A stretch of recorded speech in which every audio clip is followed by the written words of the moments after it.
Olá, eu sou a professora Cássia Xavier Santos. Seja bem-vindo ao CONAFIS, maior congresso online gratuito de fisioterapia.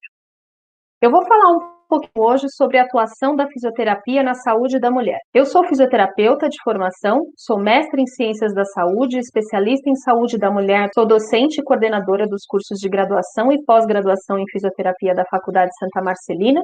Sou docente e coordenadora do curso de saúde pública com ênfase em saúde da família da Faculdade Método de São Paulo e sou membro do banco de avaliadores do sistema INEP-MEI. E como eu disse, hoje eu vou falar um pouquinho para você sobre a atuação da fisioterapia na saúde da mulher. E por que falar sobre um tema que nos causa tão incógnito para a gente falar sobre saúde da mulher, tanto para a gente enquanto profissional, quanto para quem está ainda fazendo a faculdade, para você que ainda é graduando. E nós vamos falar então desse tema que é tão abrangente, que é a saúde da mulher. Quando nós falávamos em saúde da mulher, a gente ia aplicar as disfunções uroginecológicas e obstétricas. E hoje a gente já não usa mais essa expressão, a gente fala de saúde da mulher de um modo muito geral. Na graduação, durante a nossa graduação e durante a nossa vida profissional, a gente tem bastante dificuldade de lidar com esse tema, porque parece que a gente não foi preparado lá na graduação para trabalhar com a saúde da mulher. É essa mulher que é a pessoa mais ativa dentro dessa família. Essa mulher é responsável pela saúde daquela casa de modo geral, inclusive pela saúde do homem. E a mulher costuma acumular múltiplas funções, né? E essas múltiplas funções é que vai fazendo com que essa mulher junte, aí acumule uma série de sintomas, uma série de doenças e que a gente pode muito ajudar a vida e a saúde, a qualidade de vida dessas mulheres. Por que falar da mulher, então? Por que a gente vai dispensar uma aula inteira falando sobre a saúde da mulher? Primeiro, porque a média de vida dessa mulher cresceu absurdamente. Então, quando em 1958, lá na década de 50, a gente falava de uma mulher com 40 anos como uma mulher idosa, uma senhora de 40 anos. Hoje, quando a gente pensa na mulher de 40 anos, a gente fala daquela mulher que está começando agora a pensar numa gestação, é aquela mulher que está começando a se estabilizar financeiramente, é aquela mulher que tem um poder aquisitivo melhor. Então, é assim que a gente enxerga a mulher hoje. No ano de 2000, que foi ontem, a média, que era de 50 anos de idade lá na década de 60, passa para 70 anos de idade. Então, quando a gente fala de uma mulher que vive 70 anos de idade, eu preciso pensar como essa mulher vai chegar aos 70 anos de idade, tá? E olha que interessante, a estimativa de vida para essa mulher em 2040, que é amanhã, é de 100 anos. Mas a gente não quer chegar em 100 anos com uma qualidade de vida ruim. A gente quer chegar em 100 anos com uma boa qualidade de vida. A gente quer chegar sem dor. A gente quer chegar aos 100 anos bonita. Então é disso que a gente vai comentar um pouquinho. Primeira coisa que a gente vai perceber, então, que esse nome fisioterapia aplicada à ginecologia e obstetrícia sai e dá espaço para fisioterapia na saúde da mulher, que é muito mais abrangente e que trata dessa mulher desde a infância até a fase idosa dela, a fase mais idosa dela, passando por todas as fases da vida dessa mulher e acompanhando. Olha que interessante, estudos que mostram que uma mulher demora cerca de 10 anos para fazer uma queixa de dor, incômodo sexual ou incontinência urinária para o seu médico. E por que será que isso acontece? Acontece porque a mulher tem uma maneira de enfrentar as coisas muito particular. Então, tudo que é dor, tudo que é diferente na fisiologia do seu corpo, tudo que modifica, ela acaba compartilhando experiências com as amigas, com as mulheres da própria família, percebe que isso é algo comum entre essas mulheres, esse evento como uma coisa natural. Ou seja, isso é da mulher, né? Mulher é assim mesmo. A gente precisa desmistificar isso. Existem coisas que são, sim, características das mulheres, mas que não precisa nos fazer sofrer, que não precisa fazer a gente sentir dor, não precisa modificar a nossa qualidade de vida e coloca essa mulher de 40, 50 anos como uma mulher muito jovem, né?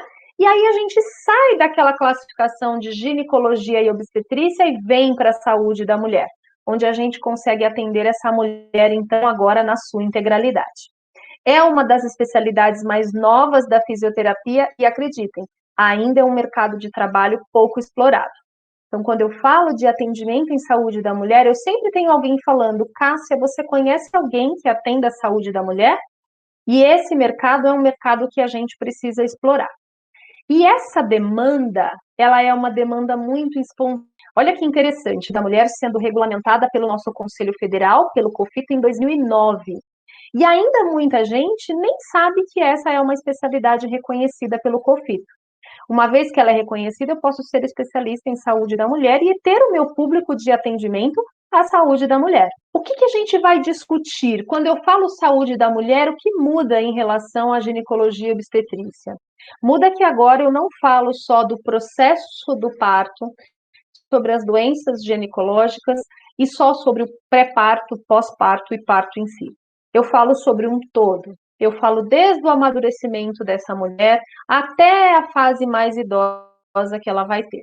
Nós vamos passar por todas as questões psicossociais e culturais relacionadas à fisiologia da mulher, relacionada ao corpo da mulher e às fases pelas quais ela vai passar, e todas as mulheres vamos passar. A gente aborda também, né, na questão da saúde da mulher, todo o processo de mudança no parto, no pré-parto, no parto, no pós-parto. Esse olhar para o pós-parto é um olhar muito importante. E ainda a gente vai olhar para aquela mulher que teve algum processo oncológico, aquela mulher que foi mastectomizada, aquela mulher que sofre disfunções urinárias ou fecais, aquelas mulheres que têm funções uroginecológicas ou só ginecológicas alteradas, com um olhar assim de atenção, um olhar de humanização, sem perder a fase na qual aquela mulher está. Então, aquela mulher está na fase fértil, ela está na fase da menopausa. Que fase é essa?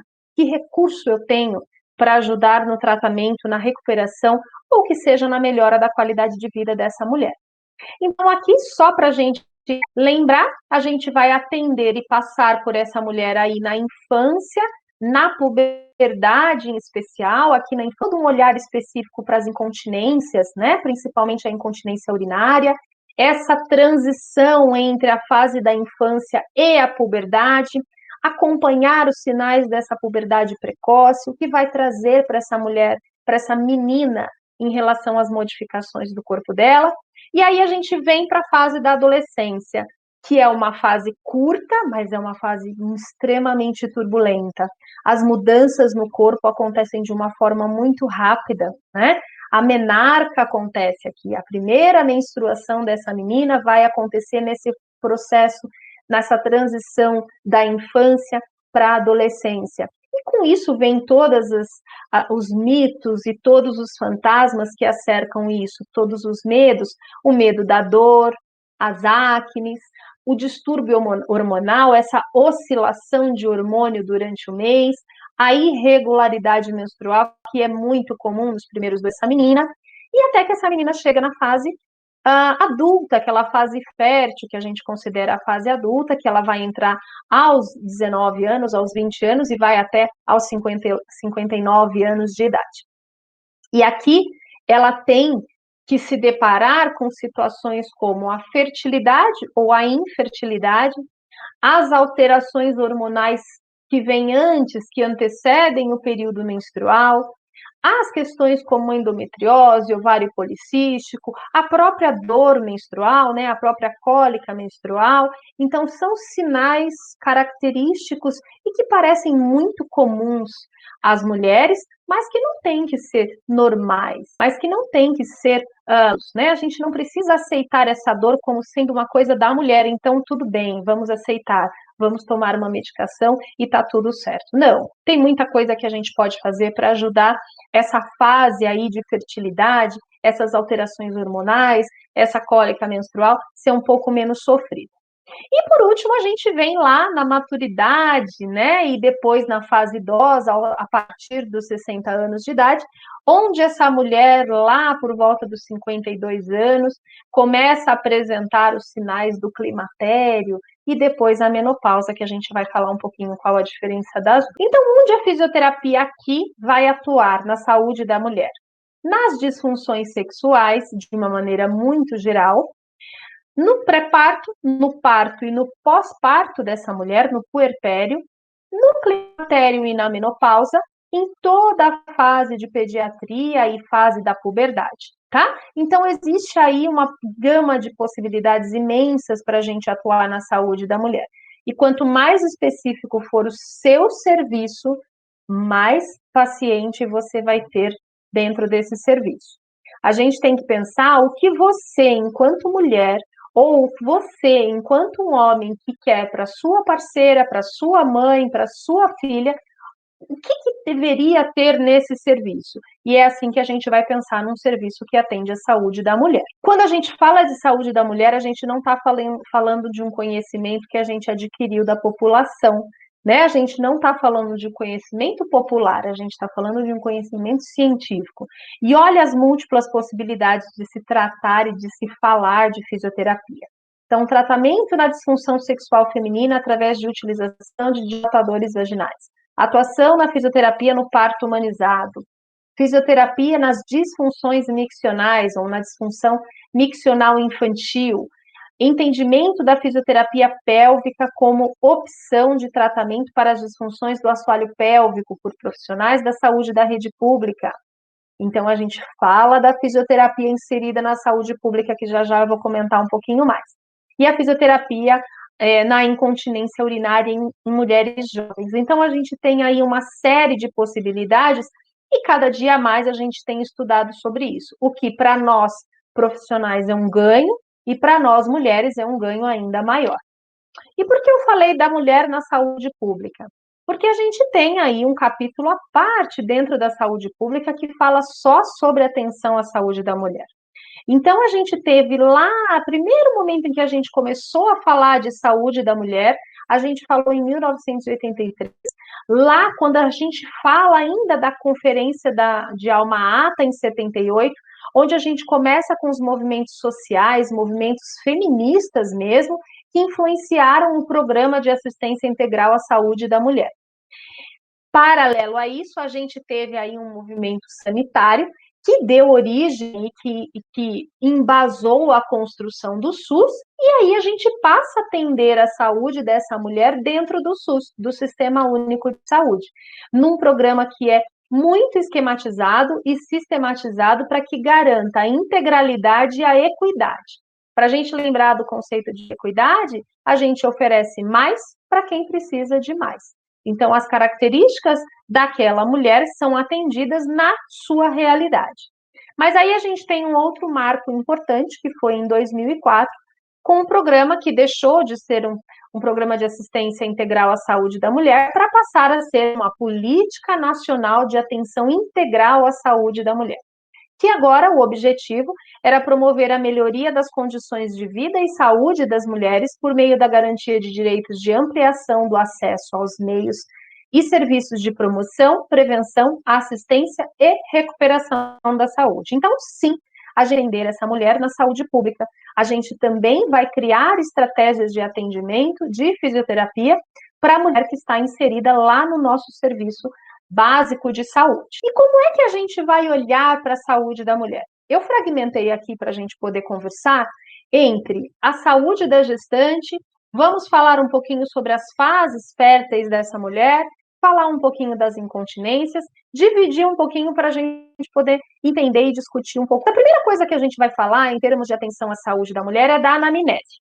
Uma boa avaliação faz com que você trace um perfil de tratamento com objetivos que sejam possíveis de ser alcançados.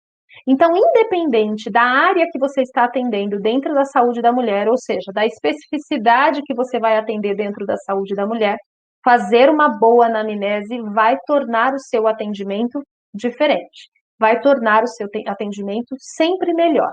E por que o atendimento? Porque não existe, porque a avaliação. E por quê? Porque não existe um protocolo único para todas as mulheres. O que existe são recomendações, são trabalhos que nos mostram quais as terapias dão certo, quais as terapias que não dão certo, e a gente vai adequar esse tipo de tratamento de acordo com cada uma dessas mulheres, baseado na avaliação que a gente fez. Então, quando eu falo da gestante, quando a gente faz uma avaliação da gestante, eu sempre preciso colher uma história detalhada da vida dessa gestante. Desde quando ela pensou nessa gravidez, se foi planejada, quais são as condições socioeconômicas e culturais. Isso é muito importante, porque às vezes a sua orientação ela não é acessível para aquela gestante. Então, eu preciso conhecer qual a realidade que ela vive para a gente criar, então, uma proposta de acompanhamento para essa gestante. E essa avaliação, ela busca fornecer condições para você diminuir os riscos de complicação durante a gestação, o parto e o puerpério, ou seja, o período pós-parto, e para que a gente faça alguma intervenção, caso isso seja necessário. Então, dentre algumas coisas que a gente precisa avaliar, a gente precisa fazer um bom exame com a paciente em ortostatismo para perceber quais são as alterações ósseo-músculo-esqueléticas que vão acontecer nessa fase. Elas existem, elas são grandes, são esperadas. Isso não quer dizer que ela tenha que conviver com aquela dor, com aquele incômodo. Elas são esperadas, consideradas normais dentro do processo de gestação. Mas a gente precisa para melhorar a qualidade de vida dessa mulher. O exame sentada também é muito importante, a gente vai avaliar toda a mulher, o mamilo, a sensibilidade, a dor, a postura, as condições integrais dessa mulher, as condições físicas integrais dessa mulher. Depois a gente vai fazer o exame em decúbito dorsal, onde a gente vai avaliar a diástase dessa mulher lá no puerpério, então eu vou avaliar aquele aumento entre os músculos reto-abdominais aqui, que a longo prazo isso pode sim se tornar um problema para essa mulher, aumentar o tamanho desse abdômen aí, deixar essa mulher com uma barriguinha residual e que isso vai incomodar essa mulher. A gente vai fazer avaliação de mamilo, a gente pode preparar esse mamilo para a amamentação, a gente participa sim do processo de amamentação, não só no preparo desse mamilo, mas na posição em que essa mãe vai ficar, na posição desse bebê. A gente vai ter um olhar muito especial para as alterações fisiológicas no corpo dessa mulher, para aquelas alterações que não são fisiológicas. Veja, sempre que você tem um conhecimento muito grande da fisiologia dessa mulher, da fisiologia desse processo gestacional, você consegue perceber o que está errado, tá? Na mulher gestante, existe uma variação de sintomas imensa. O nosso olhar deve ser para cá. O que nós fisioterapeutas precisamos saber é escutar. Uma escuta adequada, uma escuta com qualidade faz toda a diferença nesse processo de gestação, no processo de avaliação da saúde da mulher num todo, tá? Precisamos avaliar a dor, então eu avalio se essa dor é leve, moderada ou grave. A dor ela é muito subjetiva, o que é dor para mim pode não ser para você. Por isso a gente precisa colocar numa escala. Às vezes a dor que aquela mulher está sentindo é uma dor 8, mas tira essa dor e não parece uma dor 8. Ela não te parece uma dor 8, mas para aquela mulher é uma dor quase perto do insuportável. Eu preciso dar atenção a isso, tá? A gente vai também avaliar a musculatura do assoalho pélvico. Puxa, eu preciso muito dessa musculatura de assoalho pélvico. Por que a gente precisa? Porque essa musculatura vai ajudar muito no trabalho de parto normal, caso seja possível. Essa musculatura vai ser muito trabalhada no puerpério, porque eu não quero que essa mulher tenha resíduo aí desse parto normal.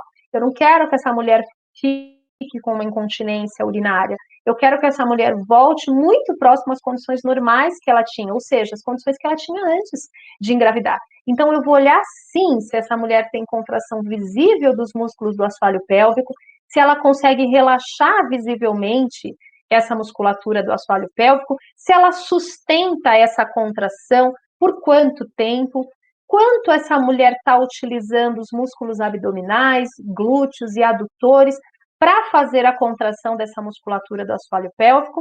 E, além disso, a gente vai fazer um exame neurológico, exame muscular e todo o exame funcional dessa mulher. Pensando, é claro, em quando ela tiver esse bebê nos braços, que ela tenha aí uma qualidade de vida muito próxima ao que ela tinha antes. É importante a gente lembrar que o período de gestação é sim um período de saúde, mas para algumas mulheres é um período em que muitas doenças aparecem. Então, o meu olhar, ele não pode ser engessado. Não, mas a saúde, a gestação não é doença, não é. A gestação é um período de saúde. Contudo, muitas mulheres acabam apresentando algumas alterações patológicas, algumas doenças nessa fase. Eu não posso deixar de dar ouvido para essa mulher. Ninguém entende mais sobre aquele corpo do que aquela mulher. Ninguém entende mais do que está acontecendo do que o doente ou o cuidador daquela pessoa. tá? E a gente vai dar uma atenção especial para essa mama. A mama, ela é extremamente importante para a mulher. Então, a gente vai acompanhar durante o período de gestação as características dessa mama, mas a gente vai acompanhar, sim, o período de amamentação, o período de aleitamento materno, onde a gente pode ter, sim, lesões nesse mamilo, a dificuldade dessa mulher amamentar, e nós, fisioterapeutas, temos que ter uma visão muito neutra sobre o aleitamento materno, sobre a amamentação. A amamentação é o ideal para essa mãe, contudo, nem toda mãe gosta de amamentar, nem toda mãe tem condições de saúde para amamentar. Então, a gente, enquanto fisioterapeuta que somos, nós precisamos desmistificar essa questão da amamentação. Ela é fundamental, ela é de grande importância. Mas se aquela mãe não consegue, não tem problema. O nosso papel é mostrar para ela que se ela não tem condições de fazer o aleitamento materno, que existem outras possibilidades e a gente pode conversar com uma equipe multi para fazer essa. Mas o nosso olhar nunca pode ser engessado na maternidade, na gestação. Ele tem que ser um olhar que considera todas as realidades, tá? E eu sempre repito isso para os meus alunos. Porque imagina a gente dizer para uma mãe, para uma mulher que acabou de ter um bebê, que não está conseguindo amamentar, que essa amamentação é importante porque o seu filho vai ser mais inteligente se ele receber o aleitamento materno.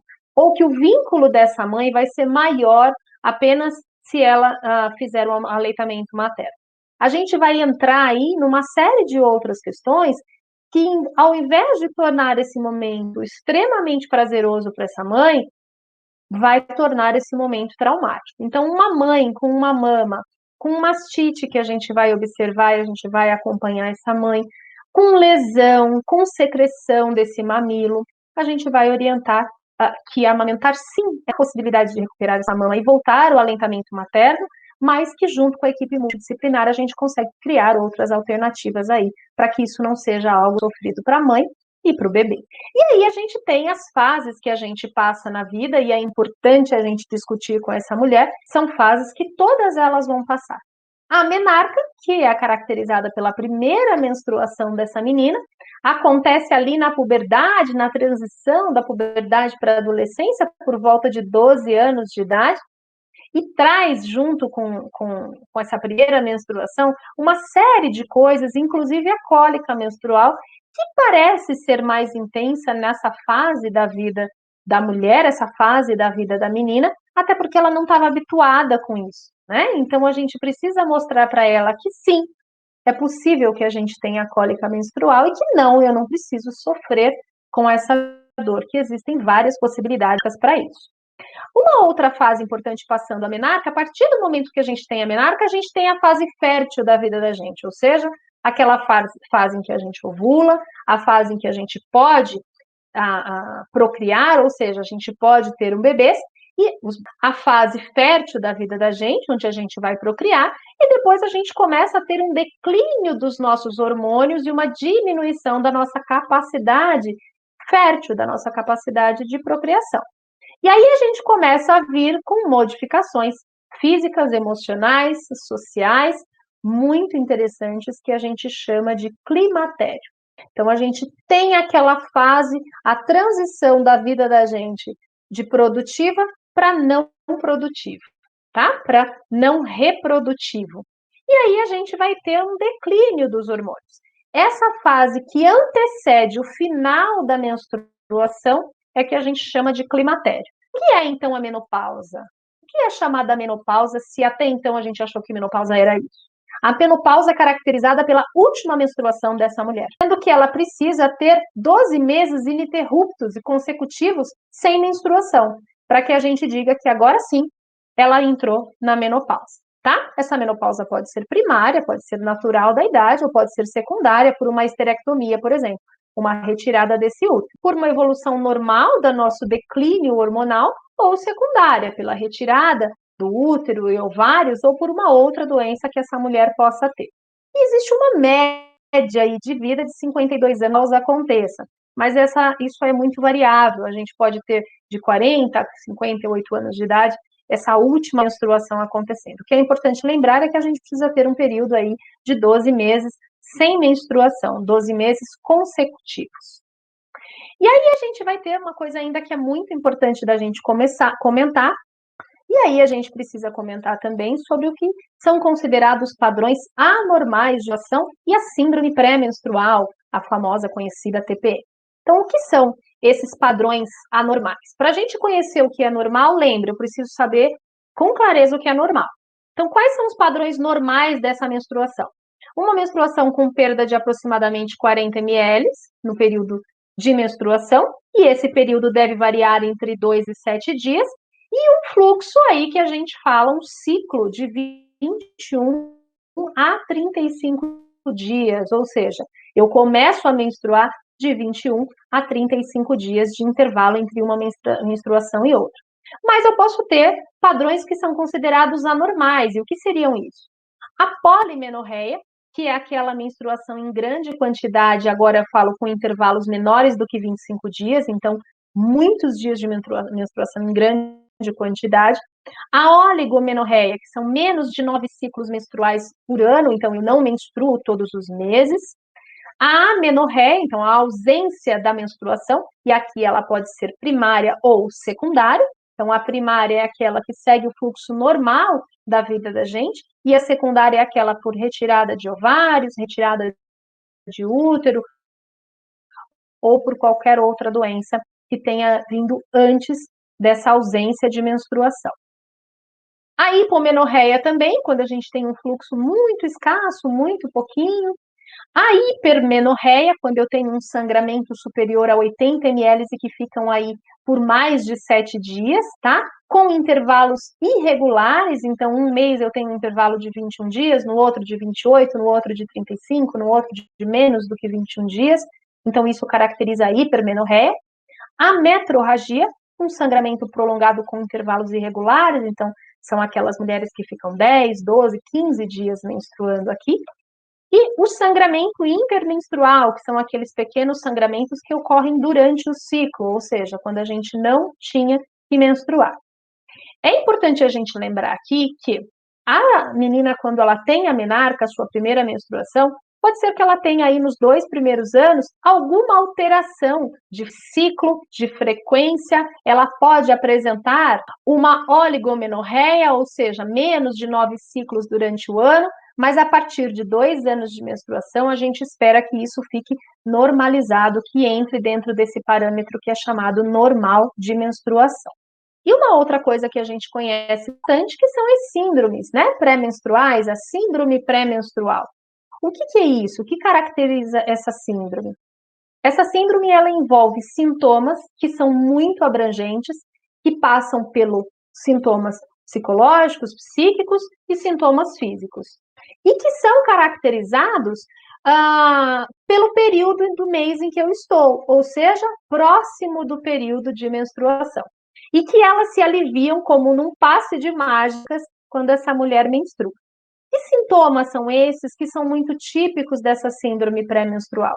Uma depressão, uma confusão e irritabilidade, um cansaço extremo, uma fadiga, uma dor na mama e a mama mais edemaciada, uma distensão abdominal, então a sensação de barriga, do abdômen inchado, dor de cabeça, o inchaço do corpo, o ganho de peso e o aparecimento de algumas acnes.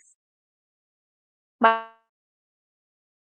olha que interessante, essas menstruais, essa síndrome pré-menstrual, ela tem sido cada vez mais estudado dentro da fisioterapia e da área da ginecologia de modo geral.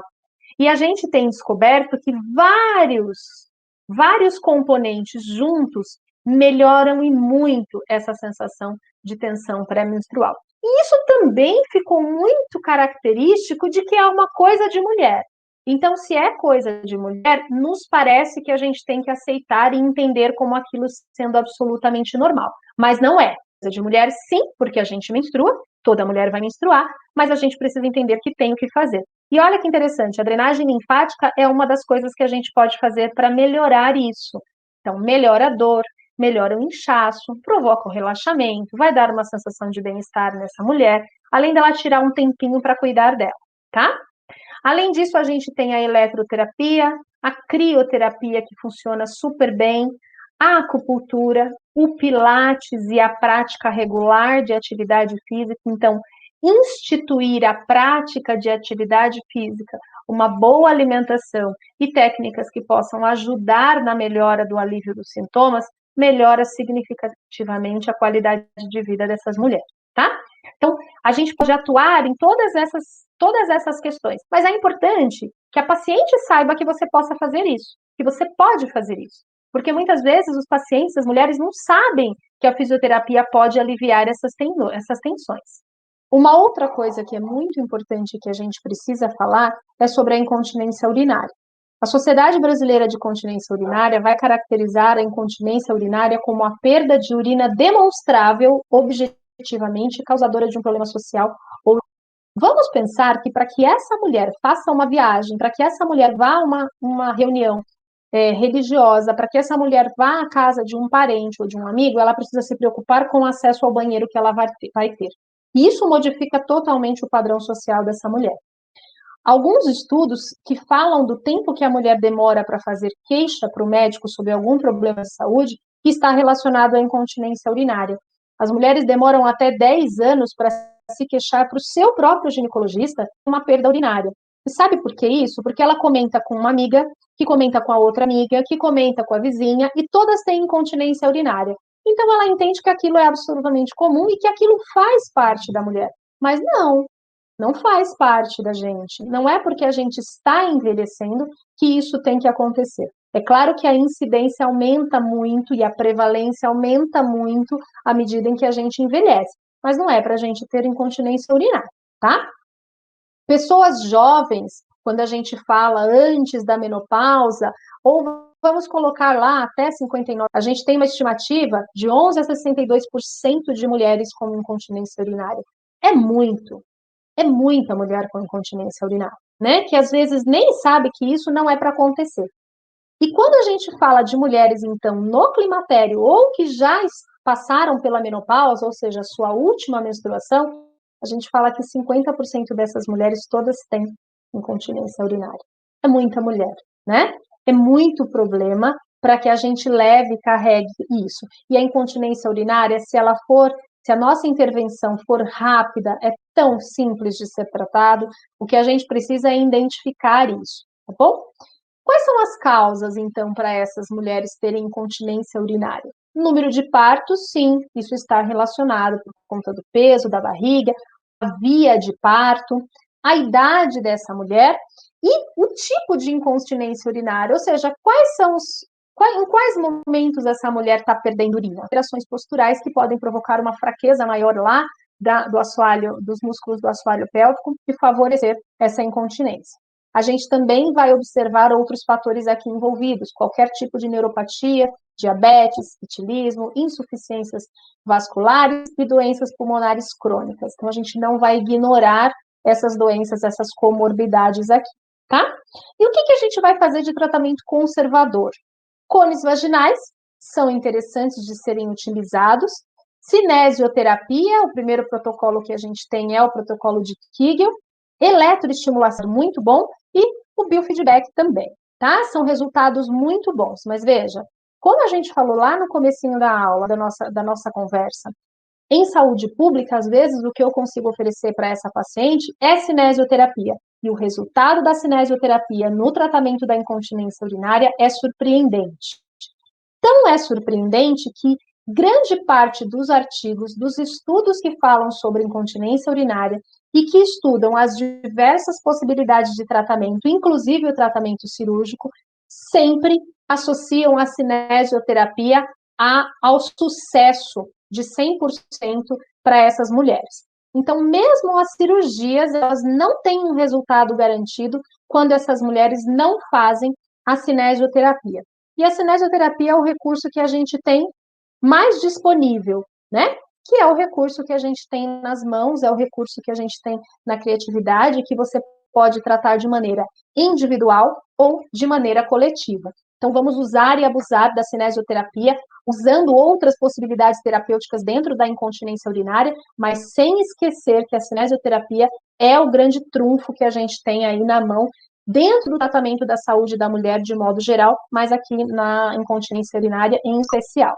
Nenhuma dor é normal, nenhum incômodo é normal dentro da saúde da mulher, ou seja, na saúde de quem for. O que a gente precisa entender é ouvir essa mulher, saiba ouvir a queixa da sua paciente, saiba ouvir o que ela quer, ouvir o que ela precisa, investigue, discuta com a equipe multidisciplinar, converse com a nutricionista, converse com o médico ginecologista, converse com o psicólogo. É importante que a gente tenha um olhar interprofissional para que essa paciente ganhe. E, acima de tudo, é preciso que a gente faça a saúde da mulher. É preciso que eu torne a saúde da mulher conhecida. É preciso que eu diga, atendo saúde da mulher. Eu sou uma fisioterapeuta especialista em saúde da mulher, que atenda essa saúde, para que cada vez mais essas mulheres tenham a quem recorrer. Não é normal se sentir anormal. A gente tem que entender isso e passar para a nossa paciente, em especial para aquela paciente que é mulher. E eu estou à disposição para o que vocês precisarem. Muito obrigada e até mais.